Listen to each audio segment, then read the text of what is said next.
Hey everybody, it's me, Daniel Ulloa, editor of HeadyNJ.com. I'm broadcasting to you live here from Bayonne, New Jersey. Welcome, good evening. It's about 6:10 here on the East Coast. Our site isn't doing so well right now, so I've decided to do a little broadcasting here. Everybody loves a good video now, and we have so much news now here in New Jersey. Since legalization, the wake of legalization, wake of the referendum, since last November, we've had so much news. We had our big bill passed on the 22nd of February, Washington's birthday. And unfortunately, then, since then, we've had a lot of these towns are very, unfortunately, they don't know what to do, and a lot of them are leading towards not having cannabis. That's unfortunate. But we have a little good news on the homegrow front. That's the one big thing. It's been consistently left out of the legalization reforms that have been signed into law since Governor Murphy took office in 2018. And wasn't in Jake's law, wasn't in the expungement bill, wasn't in the adult use bill, and wasn't in the decrim bill. And definitely wasn't in the notification bill. So it's unfortunate, but we're making some progress. Senator Vingo Paul of Monmouth County, a Democrat, has introduced his bill on allowing both adult use and medical homegrow plants. A small amount of plants. His bill got new sponsors last week. One of them was Senator Pat Dignan of Middlesex County, represents my hometown of East Brunswick. So I was really happy to see that, and he had his other sponsors in the assembly from Mercer County, I believe. We have Andrew Zwicker, and we have Anthony of Raleigh, I believe. People are happy about that. So, and this week, we have new sponsors to Senator Troy Singleton's bill on medical homegrow. Declan O'Scanlan signed on to that of Monmouth County, Republican. So that'll be, it's good to see that. So, we're making good progress there, and we'll see what happens with homegrown. It's a tough issue, but it might be something whose time has come. If it is the last thing that needs to be fixed, and we'll see. If it gets the momentum. It's really interesting that, like, since we didn't get it, New York and Virginia got it, and it was really crazy to see Virginia get homegrown. My uncle is actually from well. He's from Woodbridge, but he lives in Richmond and has done so since the 90s, early 90s or so. So I have family down there in Virginia. I know Virginia well, and it's really amusing to think that, like, they're really as blue as New Jersey, as Democratic, because they really are. So, like, their legislature is Democratic. The governor, lieutenant governor, attorney general just became Democratic. So that's been really amusing to see.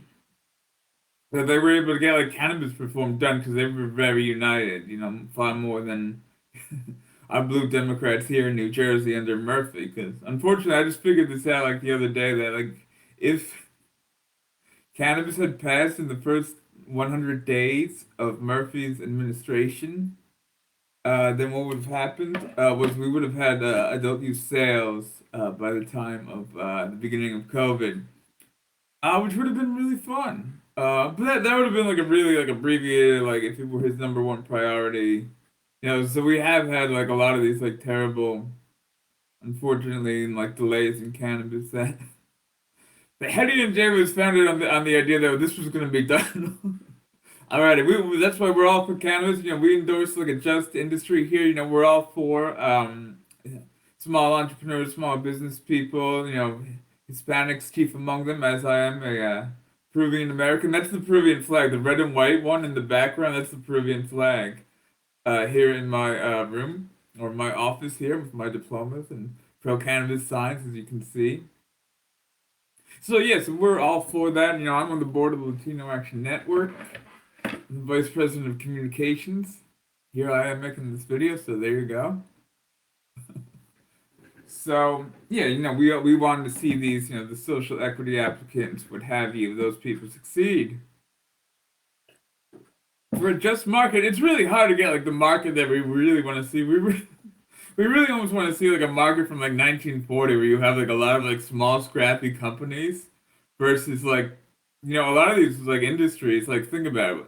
Like this is a Coke bottle. Like a lot of it's like just like how many who buys like the Mr. Pibb soda or like Mr. or there's like a kosher soda or like the off-brand root beer. And like half of those are just owned by like Coke and Pepsi now too. So like a lot of those things like DC versus Marvel, you get Standard Oil. A lot of these industries are just dominated by one company.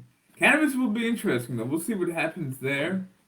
There's so many things and like ways we haven't explained explained it, explored it. We don't. Nobody really understands what this thing is.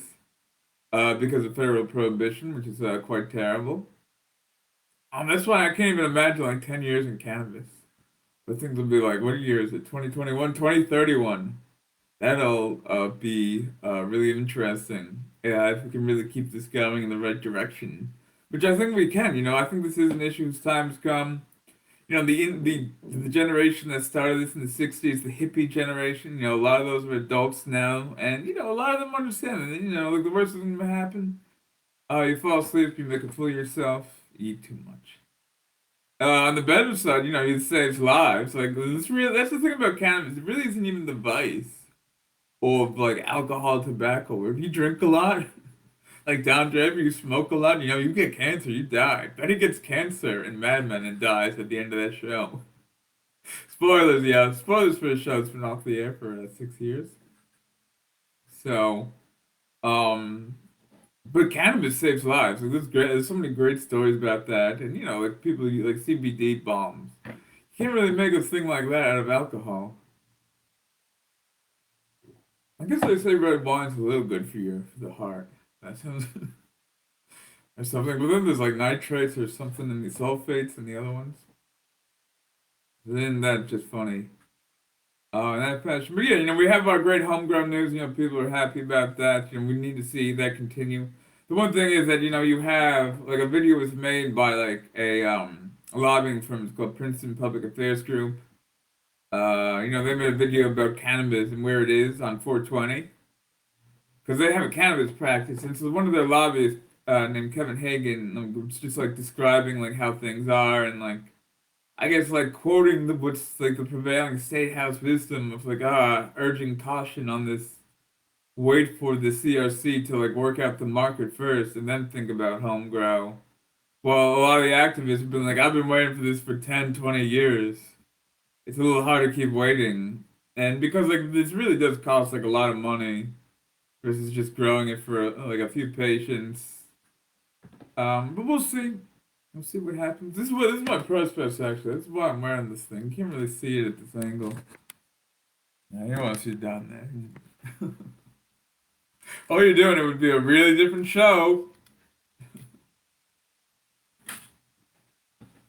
So yeah, so the second thing is here we do. We have a question from Mark Henderson here. Hi Mark. When are the recreational stores going to open up? I would say give it about 11 months or so. For like the existing medical use dispensaries, I think we'll be able to do it then. So like about a year, give or take, depending on like how fast they can do it. Because what we really need is like we really need to like award. So this is the other funny story. We have 18 dispensaries here in New Jersey. The 18th just opened up today in Rochelle Park, New Jersey, in Bergen County by Paramus. If you're familiar with that area, it's on 17 North. I guess it's like a heavily trafficked area. I don't know Bergen too well. I'm from Middlesex. I live here in Hudson. Now this is Bayonne, New Jersey outside. It's a lovely day. It's a little chilly though, so. Here I am inside. So basically, yes, the 18th one opened in the 18th dispensary opened today. So that's location though, but we only have 12 licenses, for example. So I can read to you a little of this story today. Yeah, they employ 65 people. It's going to be like it's supposed to be like their flagship store. So they already own, what was the first dispensary in Montclair, for example. They're going to have like a lot of stuff. They want to have products. Be really interesting. We are thrilled to open Rochelle Park in Ascend and remain committed to meeting patients' needs through an elevated patient journey, said Chris Molillo, and Ascend executive. Built to complete the customer purchase process quickly and at scale, our new location will help meet the rising demand for affordable, safe medical cannabis products in New Jersey. We are grateful for the support of Deputy Mayor Gail Artola and Rochelle Park residents in the opening of our dispensary, Molillo added. So they're actually selling an eighth for like $40 to $60 before taxes. So that's actually pretty competitive. So like it's really interesting to see that. Terracend, that was its 17th dispensary last week or so, or 2 weeks now. Um, that dispensary also had competitive prices. This is like one of the things. Is like we really aren't have not seen $40 eighth in a dispensary for the musing. So they're actually selling cannabis from Terracin and Verina. That's probably how they're able to get product in quick. Those are other verticals here in New Jersey. Like I was just saying, like so Terracin's Maplewood was the 17th location, and I think their Phillipsburg was like the 14th location. Verano has like we just have the one they're about to open. We're about to get we might get up to 24 this year. I was calculating with all the satellites. So if you have the 12, if they can each have two satellites, what are you at? 12 times 3? But like, so it's up to 24 are planned. So I think the next one's going to be in Lodi, New Jersey, actually. Ascends. Or I don't know if it's Ascend or another company. Whose next one is in Lodi, New Jersey. So in Lodi was where the Bada Bing was. The Bing in The Sopranos. They would hang out in the strip club and do gangster stuff. That was in Lodi. So like that would be a town. Yeah, they know how to party. That's a town that would like enjoy cannabis.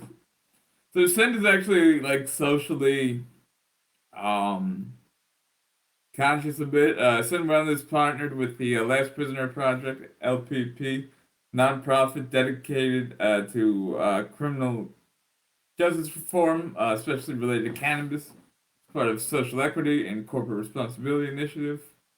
Ascend Wellness matched $125,000 raised in customer donations ahead of their July 2021 goal.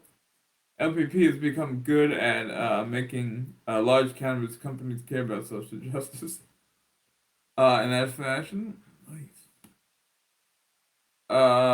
So the current dispensaries, there's now 18 dispensaries um, here in New Jersey. We have Ascend Wellness in Rochelle Park and Montclair, the first two. They're in MSO in 5 states. Apothecarium, owned by TerraSend, is in Maplewood and Phillipsburg, so that's the third and fourth. Zenleaf, yeah, Zenleaf, owned by Verano and MSO in 5 states, is in Neptune and Elizabeth. So that's 5 and 6. The Botanist, owned by Acreage Holding and MSO in 4 states, is in Williamstown. Williamstown, is like South West Jersey. I'm not sure about that one. Elizabeth is in Union County. That's like the big area where like Senator Scutari, Jamel Holly, and Eski Hanu, big cannabis sponsors are from like there. I represent part of that area. If not that city, then part of it, because I think there's actually 2 districts in play there. Um, let's see. Phillipsburg is in northwest New Jersey, Warren County. That's really crazy. Maplewood is a really nice progressive town in Essex. That's where you would expect these kinds of things, like the progressive, like liberal college town. Talking about you, Princeton. So where were we? The Bondis is owned by Acreage in Egg Harbor and Atlantic City. They're 9 and 10. Or they were 8 and 9. 10 and 11 are owned by GTI Green Thumb Industries, multi-state operator in 5 states, in Paramus, New Jersey, in Bergen, and Patterson, in Union County. 12 and 13. On the 12 is Columbia Care in Vineland. They have 13 states they're in. Breakwater, New Jersey. That's like the Breakwater in Cranberry, New Jersey. They're an independent, and I don't think they're owned by anybody. They just have the one location. So kudos to them. They're competitive. A lot of people like that. I'm in the process of becoming a patient. I might go there, or likely to go there. Curaleaf is 14. I'm in 15 states. They're in Belmar. Harmony is in Secaucus. They're also just have their own one location right now. Garden State Dispensary, GSD, is now owned by Air Wellness. They're in MSO in 6 states. They're in Woodbridge, Union Township, and Eatontown. Woodbridge is in Middlesex. No, Union Township is in Union County. Eatontown is in Monmouth County. So, yeah, a lot of good news. A lot of things happening here in New Jersey. This is like a happening place. This is like the place where they said the dominoes fell. So I'm covering other stories, so I can tell you a little bit of sneak peeks of what's coming up. So my latest actually is a story where I shipped up to Boston, metaphorically speaking, and was talking to Massachusetts legalization advocates about the nature of what they've been dealing with in their market, and it's really interesting how it's the exact same thing. They literally, it's the exact same conversations I'm having here in New Jersey about stuff I'm having there, in terms of like the issues with social equity and like these multi-state operators. A lot of this corporate thinking are like really using like every tactic they can to gobble up everything, or that's just like the nature of companies or like our society now. Like Bruce Springsteen said it best. Like all men want to be rich, rich men want to be king, king and satisfied till he rules everything. I want to go out tonight and prove what's right. In Bad Lines by Bruce Springsteen. So that really is like I like the nature of like people. So like I'm trying to build Heady and Jay here as the brand where you can come to for news about cannabis in New Jersey as we develop. As the region develops, as cannabis develops, cover the politics in the state house, cover the dispensaries, the corporate companies, cover the hustlers, the underground market, the legacy market, what they're doing, and covering business classes, and we want to provide more. Like COVID is a hell of a thing to really be stuck in doors for this long. So we're gonna be having a festival this summer. It's tentatively scheduled, but I'm not gonna tell you when exactly because we might have to move it. But it'll probably be in Asbury Park once we, and I will tell you more about that when I confirm. It'll be like a really fun thing. Now that COVID's ending, people are double vaxxed, or enough people are double vaxxed to like get this going. Real life's going. New York is opening. New Jersey's following suit soon. So we want to do that. We want to provide the sense of community. This is the thing about cannabis. It really can bring like people together. This is like a great plant that makes people happier, that makes people healthier, and it brings people together. It brings a shy writer like me. I've met so many great people in cannabis. I can give shout outs all year round, or a lot of shout outs to a lot of good people. Well, in terms of patients, I'll just say like Mike Brennan, shout out CMM NJ, Marijuana Mommy founder Jesse Gill. They have like the best stories that would of like somebody whose life was like 180 by cannabis from like the lowest low to really great places. Leo Bridgewater, shout out to Leo, he's a good guy. Leo Bridgewater always compares like the people that like cannabis to the Jetsons, and the people that don't like cannabis, the prohibitionists, the older people to the Flintstones. So I was just sort of watching the Jetsons, Leo, and it was really funny to watch because I'm like, this is a fun space age thing, and I haven't watched this in like 20 years. So that was a little wild to be watching the Jetsons, and like I get it, like that is a space age like life, where like I'd like to see them like to live in the Jetson society. versus like the Flintstones. We can't have talking dinosaurs. That's not realistic. So yeah, we have a lot of like great cannabis news happening. Here at Heady and Jay, we want to bring you more. We are for the small guys. We understand like the value of the legacy market and how it. Think about it like crime. It's like it doesn't discriminate. It's an equal opportunity. Way to get money, and like especially if you don't know where else to go, so like might as well commit crime. But like this is also like a thing where it's like, is this really a crime? Like, so what if there were a person who had a friend who was a cranky son of a bitch, and then he had some issues. So what happened was he needed like the medicine, the cannabis fica, which is really great, like from across state lines. And what if somebody crossed state lines and got it for him, and like got it for him, as if it were his medicine, like or like an herbal supplement a man would want? Is that moral to help a man who's really sick, who has like serious issues, who went to the hospital? Is that moral? I think that's moral. Is it legal? I know we know the answer to that. Even if that cannabis had been obtained legally, crossing state lines makes it illegal. That's your quandary for the day. Or it's a very simple answer in saying that like cannabis is good and that the laws are immoral and wrong. Nam was immoral and wrong, and look what happened there. So that's the thing about like cannabis is like there's a lot of people that like have suffered like comparing it to heroin, and like I'm all about like hating on heroin, boo heroin, boo.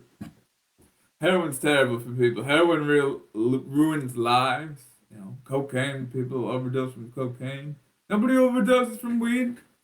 They host an overdose. -1, mofo.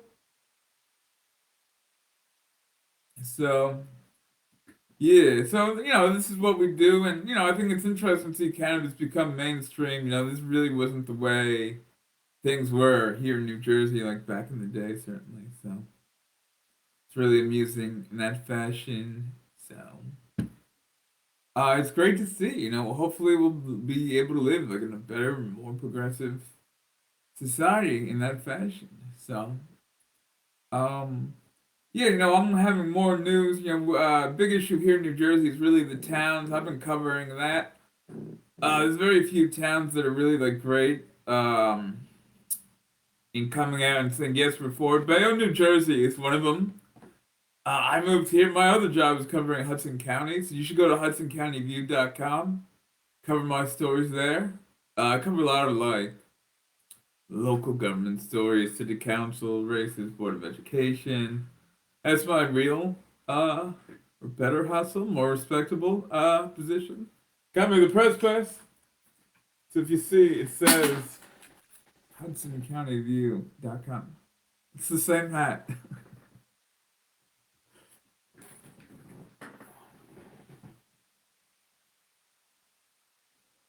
So yeah, so hopefully cannabis grows and we grow with it and the industry grows and we get like a lot of dispensaries.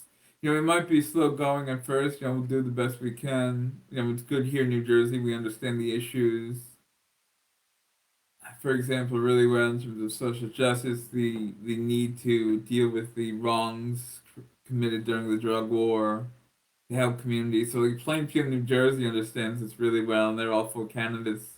That was a fun meeting. Shout out to Mayor Adrian Mapp.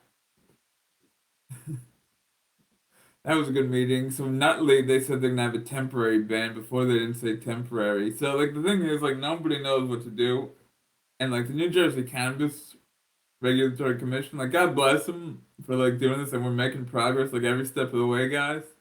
But like this is still like a haul, and it's like they don't know what to do to say to towns, and unfortunately, like there's like a lack of infrastructure like on the part of there to like educate like all these towns and go around saying like you should like be for cannabis, you're gonna get money. And like these towns in New Jersey, everybody's cash strapped. Nobody wants to pay more property taxes. You know how you get money? More services, but no property taxes. It's called cannabis. This is literally like what half the people like complain about like all the time. Like all these people with houses is the property tax. And here's your solution. I just solved your problem. You're welcome. You're welcome, New Jersey. See, but then you have to. So then it's a question. Then like you have the land. Uh, can you put it like 1,000 feet from the school? That's a really hard one for some of the smaller towns. To say then like what's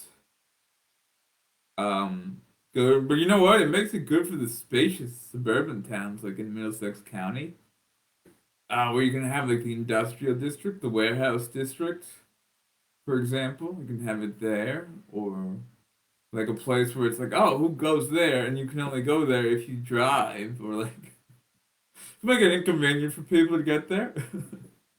Like an industrial district or like Raritan Center, which is like an office park. Like, we have lots of office parks in New Jersey. That'd be a perfect place. Like it'd be fun and like ideally, we want like Main Street locations and places with Main Streets like Highland Park, New Jersey.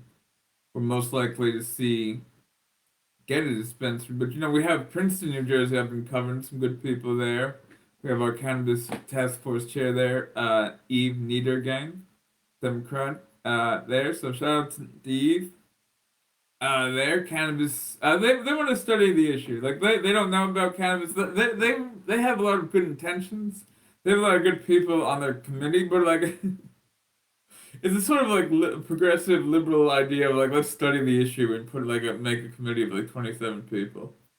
So of course it's going to take forever, and now they want a temporary ban.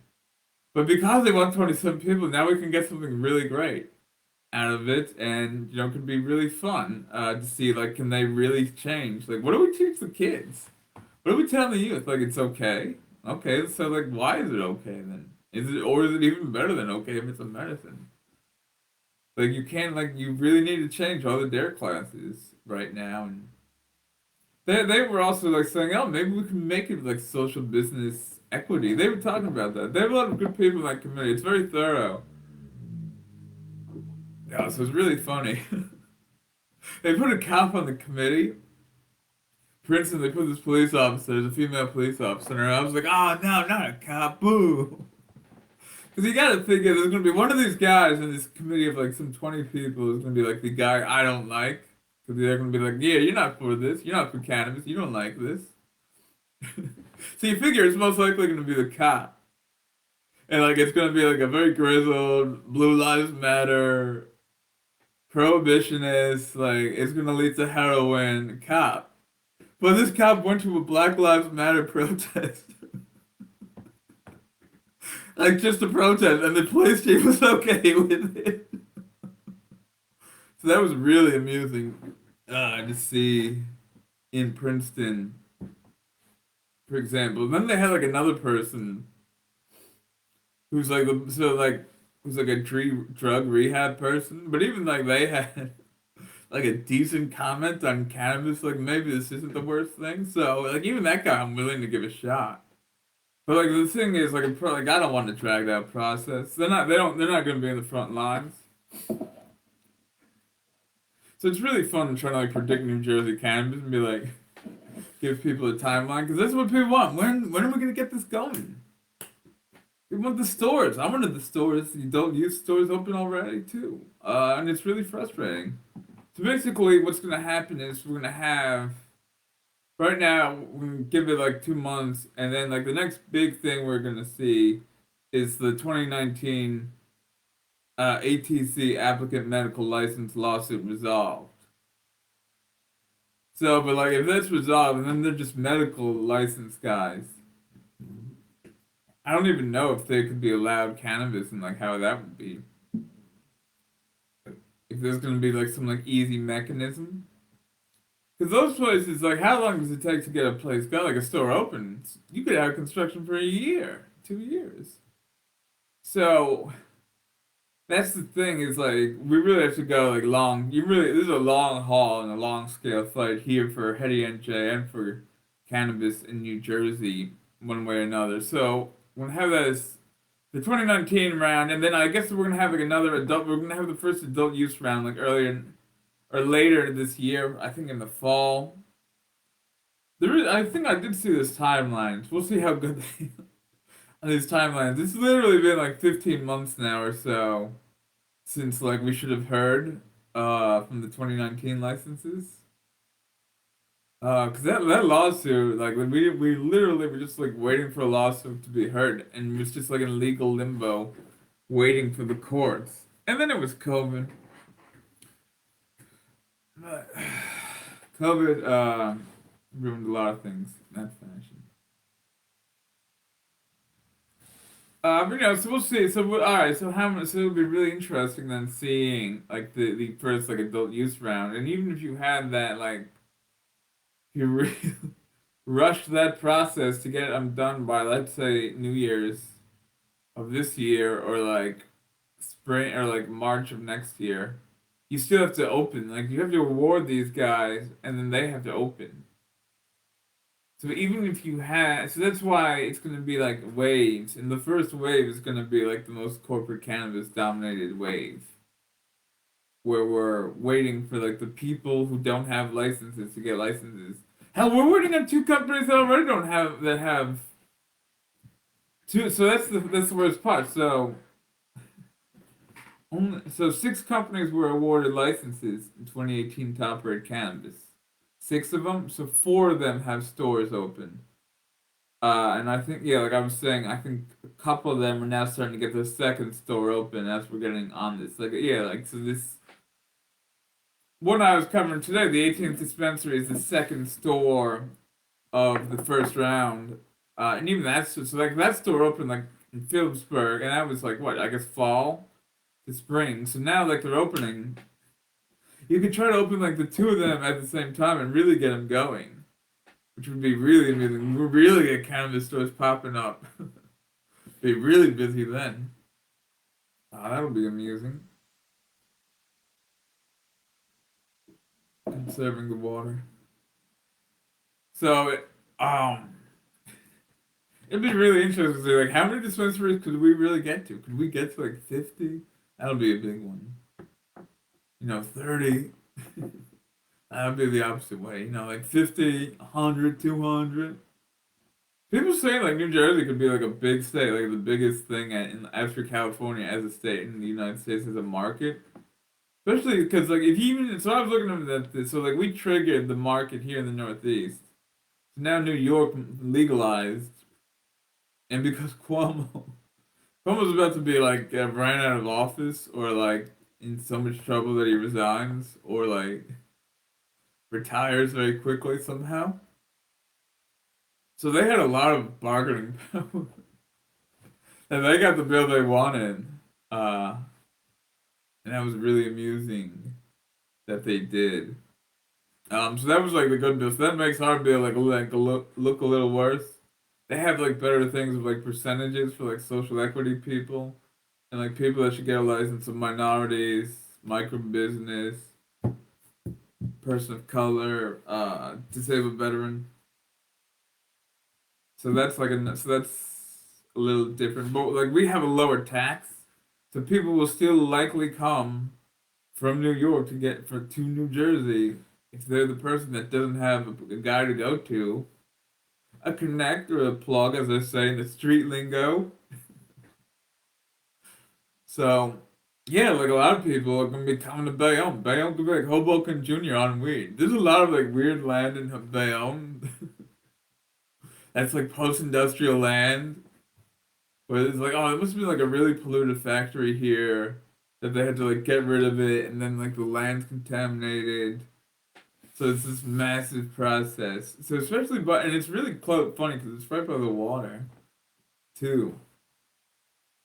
So I live by there. I live like 10 minutes from there now. Here, it's where the Heady and J studios are, in our office here, our head bureau. It is currently. Um, so. I think that's about it for our video for the news tonight. This has been like a lot of fun. Please stay tuned to Heady and Jay. Watch our, usually we have news posts. Today we're making a video. I encourage you to follow us. Join our listserv and look at our site, but not right now. So have a good night, everybody.